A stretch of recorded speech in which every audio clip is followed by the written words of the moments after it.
നമസ്കാരം. VBCയുടെ വർത്തമാനം പ്രോഗ്രാം ആരംഭിക്കുകയാണ്. ഇന്ന് അതിഥിയായി എത്തിയിരിക്കുന്നത് കേരള കോൺഗ്രസിലെ യുവ നേതാവായ മന്ത്രി റോഷി അഗസ്റ്റിനാണ്. ബഹുമാനപ്പെട്ട മന്ത്രിക്ക് വർത്തമാനം പ്രോഗ്രാമിലേക്ക് സ്വാഗതം. ഇടുക്കിയുടെ മന്ത്രി, കേരള കോൺഗ്രസിൻ്റെ മന്ത്രി, ജനകീയനായ ഒരു മന്ത്രി, സാധാരണക്കാരായ ആളുകളുമായി മന്ത്രി ആയ ശേഷവും പഴയതുപോലെ ഇടപഴകുന്നു എന്നുള്ളതാണ് ശ്രീ റോഷി അഗസ്റ്റിൻ്റെ ഒരു പ്രത്യേകത. ഈ മന്ത്രി ആയതിനു ശേഷമുള്ള ഇടുക്കി ജില്ലയ്ക്ക് ചെയ്യുവാൻ സാധിച്ച കാര്യങ്ങളെന്ന് പറയാം. ഇടുക്കി ജില്ലയെ സംബന്ധിച്ചിടത്തോളം ഒരു തുടർ നടപടികളുടെ ഭാഗമായി വരുന്ന ഒരു പ്രവർത്തന ശൈലിയാണ്. തുടർന്ന് വന്ന ഗവൺമെൻറ്റുകളും കഴിഞ്ഞ കാലങ്ങളിലുമെല്ലാം നടത്തിവെച്ചതും അതിൻ്റെ ഭാഗമായിട്ടുള്ള കാര്യങ്ങളെയും കുറേ കൂടി പുഷ്ടിപ്പെടുത്താവോ എന്നാണ് ഞാൻ കൂടുതലായിട്ടും ചിന്തിച്ചത്. അതിലേറ്റവും പ്രധാനപ്പെട്ടത് ഭൂപ്രശ്നങ്ങളാണ്. ഭൂപ്രശ്നങ്ങൾ പരിഹരിക്കുന്നതിന് സാധ്യമാകുന്ന കാര്യങ്ങളിലെല്ലാം നമ്മുടെ ജില്ലയിൽ ഈ കക്ഷി രാഷ്ട്രീയ വ്യത്യാസമില്ലാതെ ഒരുമിച്ച് നിൽക്കുന്ന ഒരു സാഹചര്യമുള്ളത്. അതിൻ്റെ പ്രധാന കാരണം അതൊരു രാഷ്ട്രീയ വിഷയമല്ല. ഇടുക്കിയെ സംബന്ധിച്ചിടത്തോളം ഇടുക്കിയിലെ വിവിധ രാഷ്ട്രീയ പാർട്ടികളിൽ വിശ്വസിക്കുന്ന കുടിയേറ്റക്കാരുടെ പൊതുവായ വിഷയമാണ്. അതുകൊണ്ട് അതിനൊരു രാഷ്ട്രീയം കലർത്തിയുള്ളൊരു സ്ഥിതി ആവശ്യമില്ലെന്നുള്ള നിലപാടാണ് ഞാനും സ്വീകരിച്ചത്. അതുകൊണ്ട് കഴിയുന്നത്ര അത്തരം കാര്യങ്ങളിൽ എല്ലാവരും ഒന്നിപ്പിച്ച് ഏകീകരിപ്പിച്ച് സ്വഭാവത്തിൽ കൊണ്ടുപോകാൻ വേണ്ടി ശ്രമിച്ചിട്ടുണ്ട്. ഇപ്പം 1964 റൂൾ അമെൻഡ് ചെയ്തത് ഞാനതിനെക്കുറിച്ച് പല ഘട്ടത്തിൽ ചെറിയ വാർത്തകളൊക്കെ രാഷ്ട്രീയമായി ഉടലെടുക്കുന്നുണ്ടെങ്കിലും അടിസ്ഥാനപരമായ വിഷയം വേണ്ടതാണെന്നുള്ള കാര്യത്തിൽ ആർക്കും തർക്കമില്ല. ഇതിൻ്റെ കാരണം 1964 ചട്ടപ്രകാരം നൽകിയിട്ടുള്ള പട്ടയങ്ങളുടെ വിനിയോഗ സ്വാതന്ത്ര്യം എടുത്ത് നോക്കുമ്പോൾ അതിൻ്റെ സാധ്യതകളിൽ വീട് വെക്കാനും കൃഷി ഇറക്കാനും മാത്രമേ പറ്റൂ. പക്ഷെ ഒരു ഘട്ടം മുമ്പ് ഇവിടെ വന്ന കുടിയേറ്റ കർഷകർ അന്നത് മതിയായിരുന്നു. ഞാനതിനെ അങ്ങനെ വിലയിരുത്തി. ഈ കാലങ്ങൾ എത്തുമ്പോൾ അന്ന് ഇവിടുത്തെ കാലാവസ്ഥ, രീതി, പിന്നെ ഭൂവിസ്തൃതി, ആദായം ഇതെല്ലാം എടുത്ത് പരിശോധിച്ചപ്പോൾ ഈ എല്ലുമുറിയെ പണിയുന്ന കുറേ ആൾക്കാരാണല്ലോ ഇവിടെ വന്നത് ആദ്യഘട്ടത്തിൽ.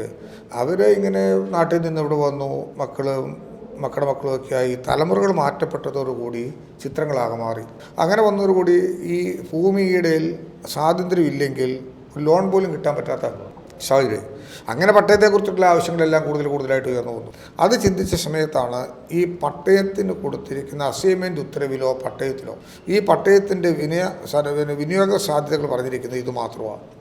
അപ്പോൾ അത് കോടതി ചോദ്യം ചെയ്യപ്പെട്ടു, പരിസ്ഥിതിവാദികൾ. അപ്പോഴാണ് പ്രശ്നമായത്. അപ്പോൾ ഞാൻ വളരെ കറക്റ്റായിട്ട് വിശ്വസിക്കുന്നു, അത് ചോദ്യം ചെയ്യപ്പെടുന്നത് വരെ മാറി വന്ന ഒരു ഗവൺമെൻറ്റും കർഷകർക്കെതിരായി ഒരു നടപടി സ്വീകരിച്ചില്ല. അതിനകത്ത് ഒരു വ്യത്യാസം ഉണ്ടായിട്ടില്ല. അവർ കർഷകരുടെ രീതി തന്നെ പോട്ടെന്ന് തന്നെ വിചാരിച്ചിട്ടുള്ളൂ. പക്ഷേ ഇതൊരു പ്രശ്നമായി മാറി. ഇങ്ങനെ വന്ന സന്ദർഭത്തിൽ നമ്മൾ കോടതിയെ സമീപിച്ചു.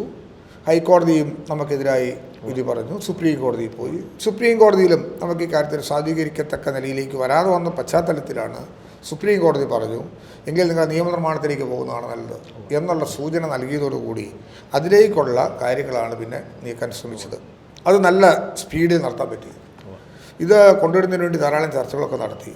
അങ്ങനെ വന്ന ഘട്ടത്തിൽ ഈ നിയമം കൊണ്ടുവരുന്നതിന് വേണ്ടി നല്ല ശ്രമം നടത്തി. എനിക്ക് എൻ്റെ രാഷ്ട്രീയ പൊതുജീവിതത്തിൽ പ്രത്യേകിച്ച് MLA എന്ന നിലയിൽ ഏതാണ്ട് 22-23 വർഷങ്ങളാകുന്ന ഈ സന്ദർഭത്തിൽ ചെയ്തതിലെ ഏറ്റവും മഹത്തരമായൊരു കാര്യമായിട്ട് എനിക്ക് തോന്നുന്നത് അതാണ്. അതിൻ്റെ കാരണം ഇത് അടിസ്ഥാന വിഷയമാണ്. അടിസ്ഥാന വർഗത്തിൻ്റെ മോചനത്തിന് വേണ്ടിയുള്ള വിഷയമാണ്. കഴിഞ്ഞ 10-60 വർഷക്കാലമായി നിന്നൊരു വിഷയത്തെ നമ്മൾ അതിൽ നിന്ന് ഊരിയെടുക്കുക.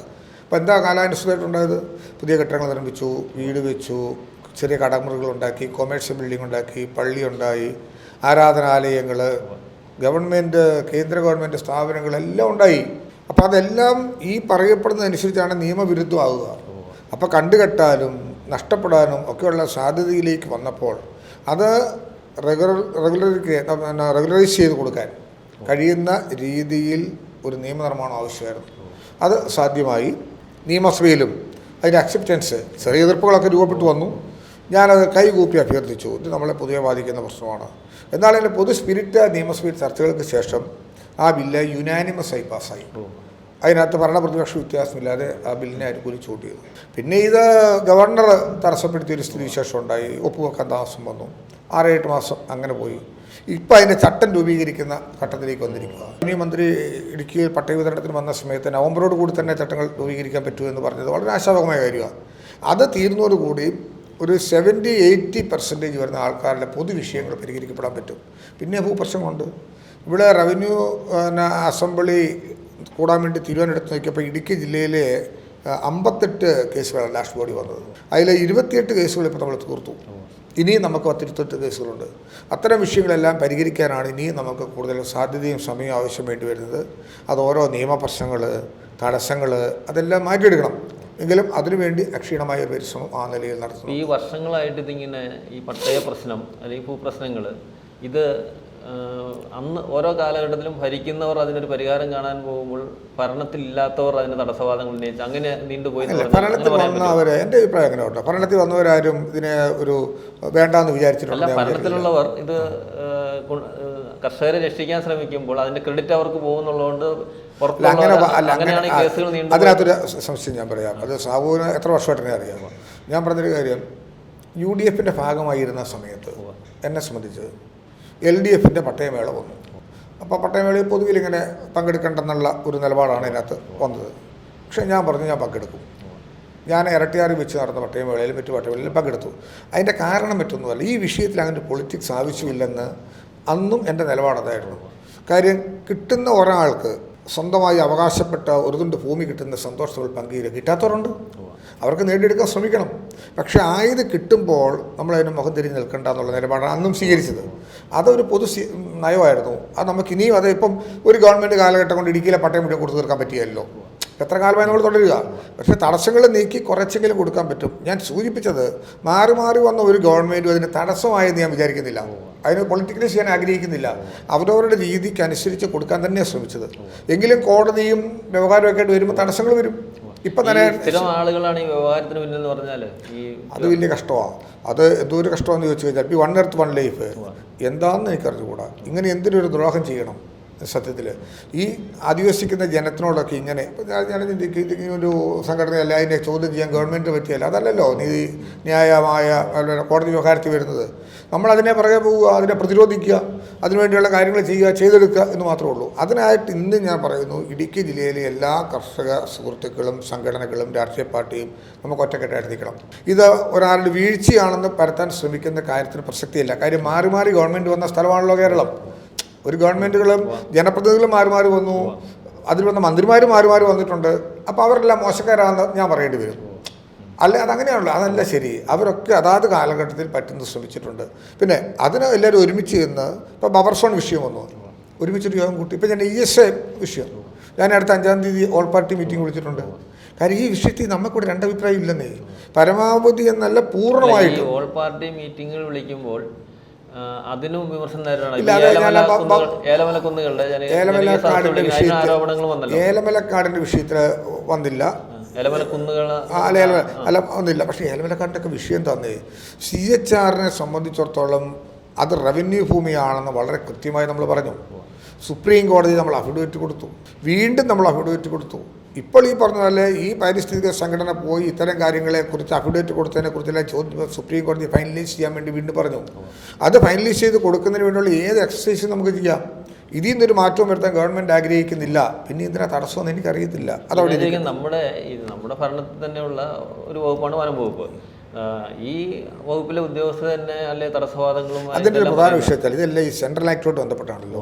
ഇപ്പം 1980 ഫോറസ്റ്റ് കൺസർവേഷൻ ആക്ട് ആണല്ലോ വന്നത്. 1 earth 1 life എന്താ പറഞ്ഞത്? 2,15,720 ഏക്കറും 1880 വനസംരക്ഷണ നിയമത്തിൻ്റെ പരിധിയിൽ കൊണ്ടുവരണമെന്നാണ് പറഞ്ഞത്. അതില്ല. 15,720 എന്ന നെല്ലിലേക്ക് 2 ലക്ഷം അതാണ് നമ്മൾ കൊണ്ടുവരുന്നത്. അതിന് തർക്കത്തിൻ്റെ ആവശ്യമില്ല അതിനകത്ത്.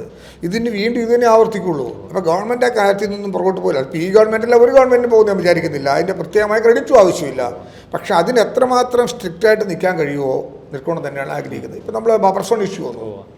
ആദ്യമായി കേരളത്തിൽ ഒരു പക്ഷേ ഇടുക്കി നമ്മൾ കൂടിയാണ് ഈ ഗ്രാസ് റൂട്ട് തല സർവേക്ക് കൊടുത്തത്. എത്രയോ വിജിലൻ്റായിരുന്നു. വില്ലേജ് ഓഫീസർമാർ, പഞ്ചായത്ത് സെക്രട്ടറിമാർ, ഫോറസ്റ്റ് ഓഫീസർമാർ, പഞ്ചായത്ത് പ്രസിഡൻറ്റ് എല്ലാവരും ഒരുമിച്ച് നിന്നുകൊണ്ട് നമ്മളത് നടത്തിയപ്പോൾ അതിന് വലിയൊരു റിസൾട്ട് ഉണ്ടായി. ESAയുടെ വിഷയത്തിലോ തന്നെയല്ലേ, ഈ ബഫർ സോൺ തന്നെയാണല്ലോ ESA. ആ ബഫർ സോൺ കൃത്യമായി ഇവിടെ നിശ്ചയിച്ചിട്ടുണ്ട്. അത് കരട് പുതുക്കി വന്നതിനകത്ത് വീണ്ടും വന്നെങ്കിൽ തിരുത്തണമെന്ന് ആവശ്യപ്പെടലാണ് ആവശ്യം. അതിനുള്ള എക്സസൈസിന് വേണ്ടി വീണ്ടും ഓൾ പാർട്ടി യോഗം ഞാൻ വെച്ചിട്ടുണ്ട്. അതിനകത്തൊന്നും ഒരു പൊളിറ്റിക്സും ഇല്ല. അതിനകത്തൊന്നും അതിൻ്റെ പേരിൽ 4 വോട്ടും 6 കയറുന്നൊന്നും എനിക്ക് ധാരണയുള്ള ആളല്ല. ഇത് ഇടുക്കി ജില്ലയിലെ ജനങ്ങളെല്ലാം ബാധിക്കുന്ന ഒരു പ്രശ്നമാണ്. പിന്നെ മാറി മാറി വരുന്ന സമയങ്ങളിൽ നമ്മളതിന് നിയോഗിക്കപ്പെടുന്ന സമയങ്ങളിൽ നമ്മളതിനുവേണ്ടി നിൽക്കുക. അല്ലാതായിരുന്നവരും അതിനുവേണ്ടി ശ്രമിച്ചിട്ടുണ്ട്. അല്ല അവരതിന് ഒരു ബോധപൂർവമായി അതിനകത്തൊരു സമീപനം സ്വീകരിച്ചെന്ന് പറയാൻ ഞാനാളല്ല. അതാണ് അതിനകത്ത് കാണേണ്ട ഒരു വിഷയം അക്കാര്യങ്ങളിൽ. അപ്പോൾ നമ്മുടെ ചില സാധ്യതകളെയാണ് ഇന്ന് നമുക്ക് കൂടുതലായിട്ട് പ്രയോജനപ്പെടുന്നത്. അതിൽ ഏറ്റവും പ്രധാനപ്പെട്ടത് ടൂറിസം മേഖല ഉൾപ്പെടെയാണ്. അതിലിപ്പോൾ നമ്മുടെ ഈ ലോവർ റേഞ്ച് ഇപ്പോൾ അറിയാമല്ലോ, ഈ ഇവിടെ നിന്ന് പോയി കഴിഞ്ഞാൽ ഈ കാഞ്ഞാറ്, അറക്കുളം, മൂലമറ്റം, ഈ മലങ്കരയുമായി ബന്ധപ്പെട്ട പ്രശ്നങ്ങൾ, അതൊക്കെയാണ് നമുക്ക് ഏറ്റവും മനോഹരമായിട്ടുള്ള ഈ ലോവർ റേഞ്ചിലെ പ്രധാനപ്പെട്ട. ഇവിടെ പോയിട്ട് നമുക്ക് വലിയ രീതിയിലുള്ള മാറ്റങ്ങൾ വരുത്താൻ കഴിയും. മലങ്കര പ്രോജക്റ്റിനെ നമുക്ക് അല്പം കൊണ്ട് ഡെവലപ്പ് ചെയ്യണമെന്ന് ആഗ്രഹിക്കുന്നുണ്ട്. കാഞ്ഞാർ പാലത്തിന് ഇപ്പം നമുക്ക് പുതിയ കൈവരി തീർക്കും. ഒരു 3.25 കോടി രൂപയ്ക്ക് ടെൻഡർ ചെയ്ത് കഴിഞ്ഞു. അത് കഴിഞ്ഞ് ഇറങ്ങുന്ന ഇടത് സൈഡിൽ കാണുന്ന സ്ഥലത്ത് ഒരു എൻ്റർടൈൻമെൻറ്റ് യൂണിറ്റ് രൂപപ്പെടുത്തണമെന്ന് ആഗ്രഹിക്കുന്നുണ്ട്. ആ കാഞ്ഞാർ ഒഴുകി വരുന്ന പുഴയ്ക്ക് നമ്മുടെ ലേക്ക് അല്ല ഹോട്ടൽ അതിൻ്റെ ഓപ്പോസിറ്റ് ആയിട്ട് ചെക്ക് ഡാം തന്നെ തീർക്കാൻ ഉദ്ദേശിക്കുന്നുണ്ട്. എന്നിട്ട് വാട്ടർഫാൾസ് അവിടെ വരുത്താമെന്നാണ് വിചാരിക്കുന്നത്. വൈനിക്കാവ് എന്നൊരു സ്ഥലം അറിയാമല്ലോ, ആ വൈനിക്കാവ് ഒരു ദ്വീപാണ്. അത് ഇപ്പം തന്നെ നമ്മൾ എക്സ്പ്രഷൻ ഓഫ് ഇൻട്രസ്റ്റ് വിളിക്കാൻ പോവാം. ഉടനടി അതിലേക്ക് നമ്മൾ പ്രവേശിക്കാനായിട്ട് ആഗ്രഹിക്കുന്നുണ്ട്. അങ്ങനെ വിവിധങ്ങളായിട്ട് മൂലം അവിടുന്ന് ആ പാതയോരം കംപ്ലീറ്റ് നവീകരിക്കാനായിട്ട് ആഗ്രഹിക്കുന്നുണ്ട്. കോളേജ് വരെ കാഞ്ഞാർ പാലം തൊട്ട് മൂലമറ്റത്തെ ഒരു മെഗാ പ്രോജക്റ്റ് കൊണ്ടുവരണമെന്നുണ്ട്. ഞാനും KSB മിനിസ്റ്ററുമായിട്ട് കഴിഞ്ഞ ദിവസം മൂലമറ്റം സർക്യൂട്ട് കൗൺസിൽ മീറ്റിംഗ് ചേർന്നിരുന്നു. അതിൽ പ്രധാനപ്പെട്ട കാര്യം ഈ ഇന്നല്ലെങ്കിൽ നാളെ കൊണ്ടുവരാൻ കഴിയത്തക്ക നിലയിൽ അതിന് തുടക്കം കുറിക്കണമെന്ന് ആഗ്രഹിക്കുന്നു. ഈ ഭൂഗർഭ പവർ സ്റ്റേഷൻ അതിൻ്റെ ഒരു മിനിയേച്ചർ. അപ്പോൾ അത് കയറുക എന്ന് പറഞ്ഞാൽ അസാധ്യമാണ്. അപകടങ്ങളും കാര്യങ്ങളൊക്കെ ഉണ്ടാകും. നമുക്ക് സെൻസിറ്റീവ് ഏരിയയാണ്.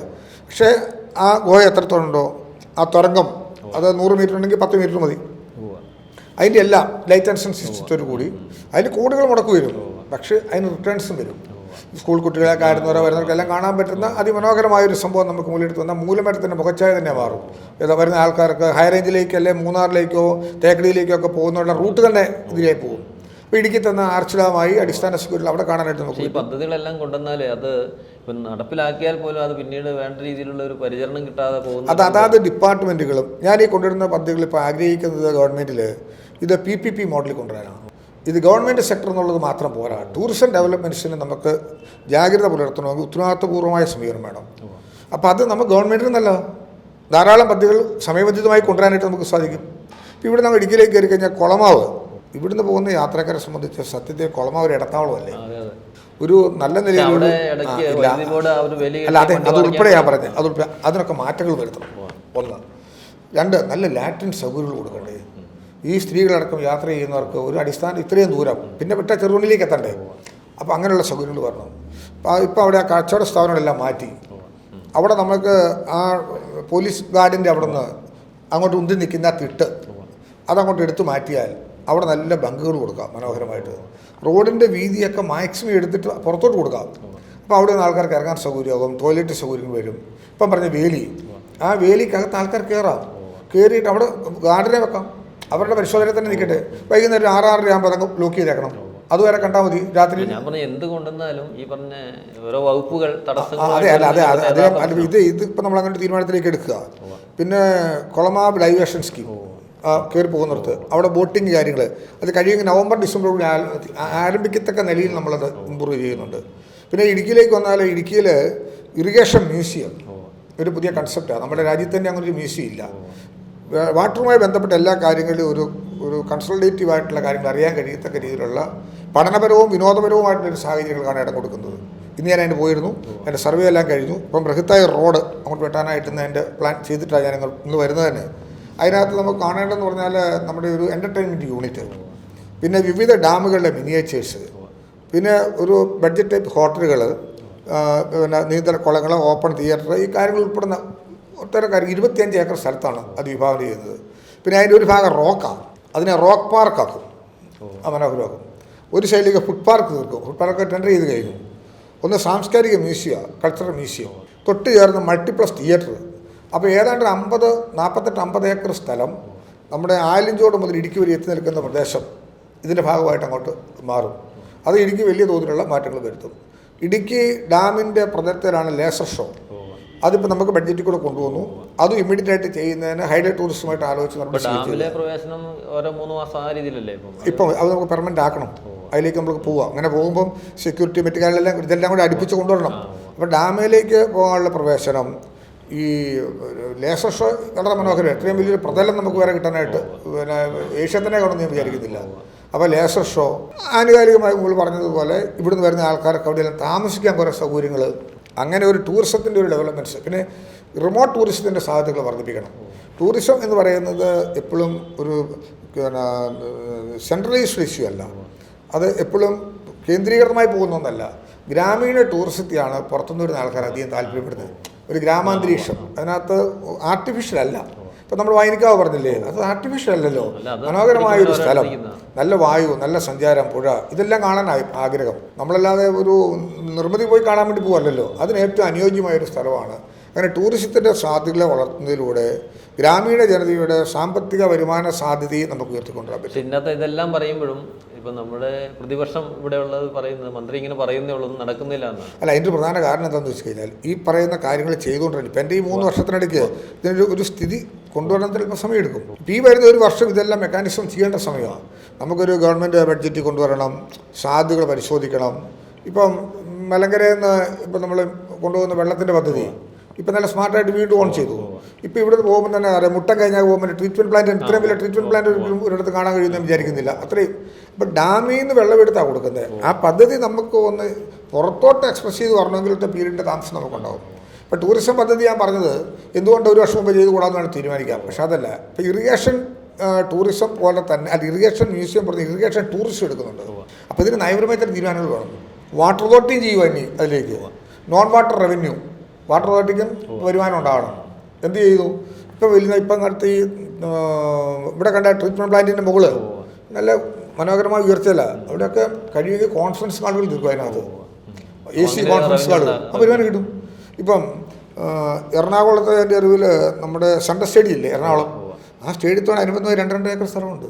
3 ഏക്കർ സ്ഥലമുണ്ട്. ഇതൊക്കെ വിവിധ പ്രോജക്റ്റിന് വേണ്ടി കൊടുത്ത് നമ്മൾ നടപടിയിലേക്ക് പോകാമെന്നാണ് ഉദ്ദേശിക്കുന്നത്. ഇടുക്കി ഡാമിൻ്റെ അവിടെ പണിയുന്ന ഈ വാട്ടർ ട്രീറ്റ്മെൻറ്റ് പ്ലാന്റ് ഞാൻ പോയി കണ്ടു. ഡാമും ആന്ധ്രാപ്രദേശം മുഴുവൻ കാണാമെന്നുള്ള മനോഹരമായ ഹൈറ്റിലാണ് നിൽക്കുന്നത്. അങ്ങനെ കേരളം മുഴുവനുള്ള നെറ്റ്വർക്കിൽ ഇത്തരം കാര്യങ്ങളെ പ്രയോജനപ്പെടുത്തുക. പിന്നെ ഞങ്ങളുടെ ഗസ്റ്റ് ഹൗസുകളൊക്കെ നവീകരിച്ച് കൊണ്ടുവരിക. ഈ വാട്ടർ അതോറിറ്റിയുടെയും ഇറിഗേഷൻ്റെയും ഒക്കെ ഗസ്റ്റ് ഹൗസുകൾ സാധാരണക്കാർക്കൂടെ വന്നെത്താൻ പാകത്തിനാക്കി മാറ്റുക. അങ്ങനെ ടൂറിസത്തിൻ്റെ പൊതുവായിട്ടുള്ള വിഷയങ്ങൾ ഇടുക്കിയ കുറേ കൂടി നമുക്ക് സഹായകമാകുന്ന നിലപാട് സ്വീകരിക്കാൻ കഴിയും. അത് ഇപ്പോൾ സാബ് പറഞ്ഞത് ശരിയാണ്. അത് പ്രത്യക്ഷത്തിലേക്ക് വരണമെങ്കിൽ വിതിൻ ഈ 1 ഇയർ, അടുത്ത ഒരു വർഷമായിരിക്കും. പക്ഷേ എപ്പോഴും പറയുന്ന അവരുടെ പ്രസ്താവനകളിൽ കാണുന്നൊരു ഇതാണ്, ഇങ്ങനെ പറയുന്നേ ഉള്ളൂ, നടക്കുന്നില്ല. അല്ലാതെ അതിനകത്തൊരു വസ്തുതപരമായ കാര്യമുണ്ടല്ലോ, അത് ഞാൻ അംഗീകരിക്കുമല്ലോ, ഞാൻ എതിർക്കുമല്ലോ. ആ കാര്യങ്ങൾ ചെയ്ത് കൊണ്ടുവരുന്നത്, ഒരു ഗവൺമെൻറ് എല്ലാ കാര്യങ്ങൾ ചെയ്ത് കൊണ്ടുവരുന്നതിന് വേണ്ടി വരുന്നൊരു കാലതാമസമൊക്കെ ഇതിനകത്തുണ്ട്. പിന്നെ ഒരു വകുപ്പ് എഴുതുമ്പം അവർക്കൊരു സംശയം, പിന്നെ അതിനെല്ലാം മറുപടി പറയണം, അങ്ങനെ എല്ലാം പ്രശ്നങ്ങളുണ്ട് ഇതിനകത്ത് അങ്ങോട്ടും ഇങ്ങോട്ടും എല്ലാം. പിന്നെ നമ്മുടെ ഇടുക്കി മാത്രം എന്താ, ഒരു വകുപ്പിന് മാത്രമായിട്ട് ഒന്നും ചെയ്യാൻ കഴിയുന്ന എനിക്ക് തോന്നുന്നില്ല. ഒന്ന് KSEB ഉണ്ട്, അല്ലെ ഫോറസ്റ്റ് ഉണ്ട്. കാര്യം നമ്മുടെ വളർച്ച തന്നെ അങ്ങനെയാണല്ലോ. ഞാൻ ഇടുക്കിയുടെ ഒരു ചരിത്രം നോക്കുമ്പോൾ കണ്ടത്, ഈ റോഡുകൾ തന്നെ നല്ലത് തീർത്ത് KSEBയുടെ പദ്ധതി കാലഘട്ടത്തിലാണ്. ഏത് ഈ റോഡുകൾ തന്നെ അങ്ങോട്ട് തീർത്തതിൻ്റെ ഒരു ചരിത്രം. അപ്പോൾ അവർക്ക് വലിയ പങ്കാളിത്തം ഈ കാര്യങ്ങളിലുണ്ട്. പിന്നെ ഫോറസ്റ്റ്, അവർക്ക് അതിനേക്കാൾ വലിയ പങ്കാളിത്തമുണ്ട്. അതിനിടയിൽ നിന്നുകൊണ്ടാണല്ലോ നമ്മളിതെല്ലാം രൂപപ്പെടുത്തി കൊണ്ടുവരുന്നത്. അതിൻ്റെതായ ഒരു ബുദ്ധിമുട്ടുണ്ട്. ഇപ്പോൾ എഞ്ചിനീയറിംഗ് കോളേജ് ഇടുക്കിയിൽ എന്താ ഒരു പോരായിക? എഞ്ചിനീയറിംഗ് കോളേജ് എത്ര പിള്ളേരെ പഠിക്കും? മെഡിക്കൽ കോളേജ് അതല്ല സാബു, മെഡിക്കൽ കോളേജൊക്കെ നിങ്ങൾ ഒരു ദിവസം ഒന്ന് പോയി വിഷ്വൽ എടുക്കണം പ്ലീസ്, ഐ റിക്വസ്റ്റ് യു. ഞാനതാ പറഞ്ഞു, നമ്മൾ വിമർശനങ്ങൾ എങ്ങനെയും വന്നോട്ടെ, ഏതായാലും 8-10 വർഷക്കാലത്തെ പഴക്കം കൊണ്ടോ ആവശ്യത്തിന് സ്റ്റാഫ് ഇല്ല എന്നാണ്. അല്ല, അത് സ്റ്റാഫൊക്കെ ഇപ്പം ക്ലിയർ ചെയ്തേ ഉണ്ട്. ഞാൻ പറയാത് നമ്മൾ ഉദ്ദേശിക്കുന്ന പോലെ അല്ലല്ലോ. ഒരു പ്രൈമറി ഹെൽത്ത് സെൻ്റർ പോലെയാണോ ഈ ഒരു മെഡിക്കൽ കോളേജ് എന്ന് പറയുന്നത്? ഇപ്പോൾ ആ മെഡിക്കൽ കോളേജിന് ആക്സസ് എടുത്ത് ഇടുക്കിയിൽ ഇത്ര ഒരു സൗകര്യം വരുമ്പോൾ ഹൈറേഞ്ച് നിവാസികൾക്ക് കിട്ടുന്നൊരു സൗകര്യം ചെറുതാണോ? ഇപ്പോൾ തൊടുപുഴയിൽ പോലെ ഒരാൾ ഒരു പക്ഷേ ഇടുക്കി മെഡിക്കൽ കോളേജിലേക്ക് പോകുന്നതൊക്കെ എളുപ്പം കോട്ടയത്തേക്ക് പോകാം, കാര്യം ഹൈറേഞ്ചിലേക്ക് കയറണ്ട. പക്ഷേ ഇടുക്കിയിലെ ഒരു മനുഷ്യൻ്റെ ജീവൻ്റെ കാര്യം എടുത്ത് പരിശോധിക്കുമ്പോൾ എത്ര വലിയ സൗകര്യമാണ്. ഇപ്പോൾ കാർഡിയോളജിസ്റ്റിനെ കൂടെ വെച്ചു, കാത്തൈസി യൂണിറ്റിലേക്ക് പോകുന്ന സ്ഥിതിയാണ്. MRI അവിടെയായി. ആ കെട്ടിടങ്ങൾ എത്രത്തോളം ഉണ്ട്, എത്രത്തോളം സൗകര്യങ്ങളുണ്ട്, പിള്ളേർക്ക് താമസിക്കാനുള്ള ബോർഡിംഗ് സൗകര്യങ്ങൾ, ഹോസ്റ്റലുകൾ, ഇതെല്ലാം നമ്മൾ എത്ര 10-11 വർഷക്കാലം കൊണ്ടല്ലേ ഇത് ചെയ്തുകൊണ്ടിരുന്നത്. 40 ഏക്കർ ഭൂമിയാണ് നമുക്കുണ്ടായിരുന്നത്. ഇപ്പോൾ 50 ഏക്കറുകൾ കിട്ടി, 90 ഏക്കർ ഭൂമിയായി. അതിൻ്റെ മാസ്റ്റർ പ്ലാൻ തയ്യാറാക്കുക. ഇപ്പം കൂട്ടിരിപ്പുകാർക്ക് വേണ്ടിയുള്ള കെട്ടിടത്തിന് ഇപ്പം നമ്മൾ കെട്ടിടം പണി ആരംഭിക്കുക. പണ്ട് ഏതൊരു മെഡിക്കൽ കോളേജ് കോട്ടയത്ത് പോലും പോയാൽ എന്താ, പുറത്ത് റൂം എടുക്കണം. ഇത് കോമ്പൗണ്ടിൽ തന്നെ നമ്മൾ 10-15 കോടി രൂപ മുടക്കി കൂട്ടിരിപ്പുകാർക്ക് എന്ന് പറഞ്ഞാൽ ആശുപത്രി കോമ്പൗണ്ടിൽ തന്നെ അവർക്ക് റൂം അലോട്ട് ചെയ്യാനുള്ള ക്രമീകരണം, ഇതൊക്കെ ഭാവനാപൂർവ്വം നമ്മൾ ചെയ്യുന്നതാണ്. പിന്നെ ഇപ്പോൾ ജലം വിതരണം, ഇപ്പം നിലവിൽ പൈനാവിൽ നിന്ന് കൊടുക്കുന്ന വാട്ടർ സപ്ലൈ കംപ്ലീറ്റ് മെഡിക്കൽ കോളേജിൽ കൊണ്ട് മാറ്റുക, ഒരു തൊള്ളി പോലും ഇല്ലാതെ. കാര്യം പുതിയ സ്കീം വരുമ്പോൾ മറ്റേ ലേയിലേക്ക് മാറ്റുക. അപ്പോൾ ഭാവിയിൽ ഒരിക്കലും ഇനി അവിടെ അങ്ങനെ ഒരു വിഷയം ഉണ്ടാകുന്നില്ല. അങ്ങനെ അടിസ്ഥാനപരമായ പ്രശ്നങ്ങൾ പരിഹരിച്ച് കൊണ്ടുവരുമ്പം മെഡിക്കൽ കോളേജ് എന്ന് പറയുന്നതിനകത്ത് 2 കാര്യങ്ങൾ. ഒന്ന് മെഡിക്കൽ എഡ്യൂക്കേഷൻ അല്ലേ. ഇപ്പം 10-200 കുട്ടികൾ 4-5 വർഷം കഴിയുമ്പോൾ പഠിച്ച മെഡിക്കലായി ഹൗസ് സർജൻസിയായി പുറത്തിറങ്ങുമല്ലേ ഇടുക്കിയിൽ. ഇടുക്കി പോലുള്ള പ്രദേശത്ത് നഴ്സിംഗ് കോളേജ് ആരംഭിച്ചല്ലോ, പറച്ചിലല്ലോ. 1-ാം വർഷം ക്ലാസ് കഴിഞ്ഞ് 2-ാം വർഷത്തിലേക്ക് നമ്മൾ പ്രവേശിക്കലല്ലേ. എഞ്ചിനീയറിംഗ് കോളേജ്, IHRD കോളേജ്, അങ്ങനെ എടുത്ത് പരിശോധിക്കുമ്പോൾ കട്ടപ്പനയിൽ ഇടുക്കി KSRTC ഇല്ല, പുതിയ യൂണിറ്റ് കൊണ്ടുവരുക. ഇടുക്കിയിൽ നിന്ന് ഓപ്പറേഷൻ അത് ദൂരമുണ്ട്, നമുക്ക് ലോക്കൽ സർവീസൊക്കെ ഒന്ന് മെച്ചപ്പെടുത്താനായിട്ട് പറ്റും. പിന്നെ സിവിൽ സ്റ്റേഷൻ, താലൂക്ക് ഓഫീസ് ഉണ്ടെങ്കിൽ ഒരു സിവിൽ സ്റ്റേഷൻ ഇല്ല, ഇടുക്കി പണിയാൻ പോവുക, 10 കോടി രൂപ അതിൻ്റെ നിർമ്മാണ പ്രവർത്തനങ്ങൾക്ക് പോകുന്നു. പിന്നെ റോഡുകളുടെ ഒരു നല്ല ശ്രദ്ധ തന്നെ. ഹൈറേഞ്ചിലേക്ക് പോലെ ഒരു റോഡും പൊതുവെ മോശം പറയാൻ പറ്റുന്നുണ്ടെന്ന് എനിക്ക് തോന്നുന്നില്ല. റോഡുകൾ നല്ലതാണ്. ഇപ്പോൾ കുട്ടിക്കാലത്ത് നിന്ന് വരുന്ന റോഡ് ഇൻ്റർനാഷണൽ ഒരു റോഡ് ഇങ്ങോട്ട് കയറി വരുന്നത്. Chelachodu Vannappuram road within 1 year നമ്മൾ പ്രവർത്തനം ആരംഭിച്ച് തീർക്കും. ഏറെ 2-3 മാസത്തിനകം അതിൻ്റെ പ്രവർത്തനത്തിലേക്ക് വരാൻ കഴിയും. അപ്പോൾ അതോടുകൂടി ഇടുക്കിയിലേക്കുള്ള ഏറ്റവും പ്രധാനപ്പെട്ട റോഡും കൂടെ നമുക്ക് ആ നിലയിൽ തീർക്കാനായിട്ട് സാധിക്കും.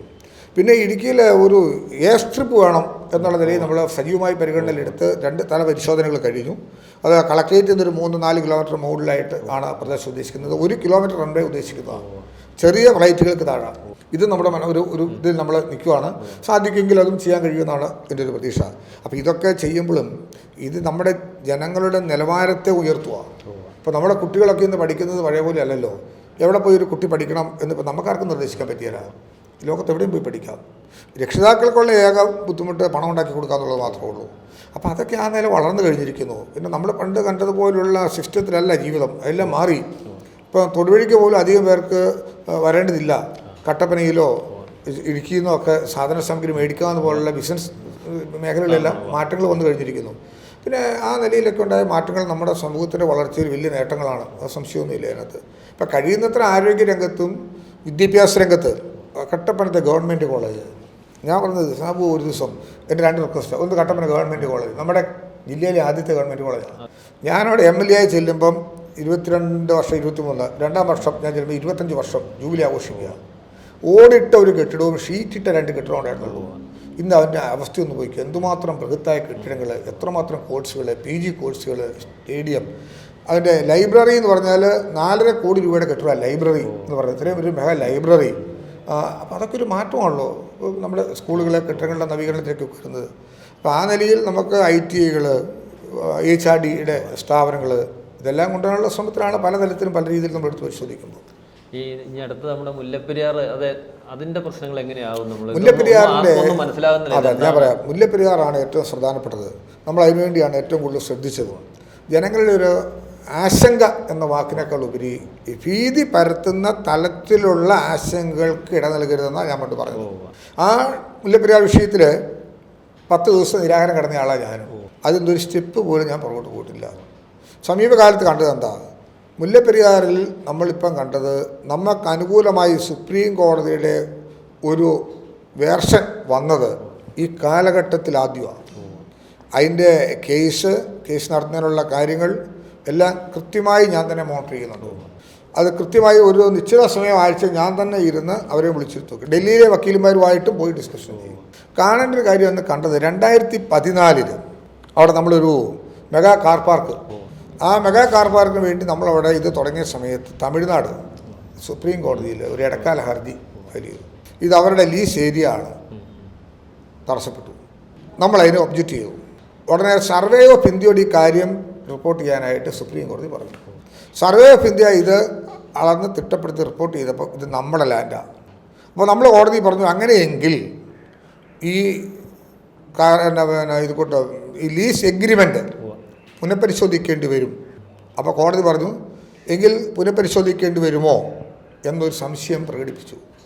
അനുബന്ധമായി 4-5 കാര്യങ്ങൾ നമ്മൾ പറഞ്ഞ സ്റ്റേറ്റ്മെൻറ്റ് ശരിവെക്കുന്നതാണ്. അതിന് മറുപടി കൊടുക്കാൻ തമിഴ്നാടിനോടും കേരളത്തോടും ആവശ്യപ്പെട്ടു. നമ്മൾ നമ്മുടെ എല്ലാ ആർഗ്യുമെൻറ്റ്സുകളും നമ്മൾ ഫയൽ ചെയ്തു. നമ്മൾ പറഞ്ഞ കാര്യം എന്താ? 1886 ഈ എഗ്രിമെൻ്റ് വെക്കുന്നത്.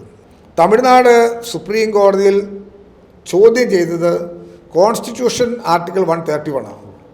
131 അനുസരിച്ച് ചോദ്യം ചെയ്യുക എന്ന് പറഞ്ഞതിൻ്റെ അർത്ഥം ഒന്നെങ്കിൽ state to state or state to union. അന്ന് സ്റ്റേറ്റ് ടു സ്റ്റേറ്റും ഇല്ല, സ്റ്റേറ്റ് ടു യൂണിയനും ഇല്ല 856. മാത്രമല്ല അതിനുശേഷമുള്ള ഓരോ പീരീഡ് എടുത്ത് പരിശോധിക്കുമ്പോഴും കാണുന്നത് വ്യത്യസ്തമായിട്ടുള്ള കാര്യങ്ങളാണ്. അപ്പോൾ ഈ തർക്കങ്ങളെല്ലാം ഞങ്ങൾ പറഞ്ഞു കഴിഞ്ഞപ്പോൾ കോടതി സംശയം പ്രകടിപ്പിച്ചു. ഇപ്പോൾ അതിൻ്റെ ഒരു ഘട്ടത്തിലേക്ക് നമ്മൾ പോകണു. നമ്മുടെ വാദഗതി ശരിയായിരുന്നു എന്നൊരു ഘട്ടം തെളിയുന്നു. പിന്നെയാണ് സെൻട്രൽ വാട്ടർ കമ്മീഷൻ്റെ 17ാമത് ബോഡി കൂടുന്ന സമയത്ത് നമ്മളവിടെ ഉയർത്തി ഒരു വിദഗ്ധ പരിശോധന വേണമെന്ന് എന്നും കേരളം ആവശ്യപ്പെടുക. ഒരു കാലത്തും നടന്നിട്ടില്ല.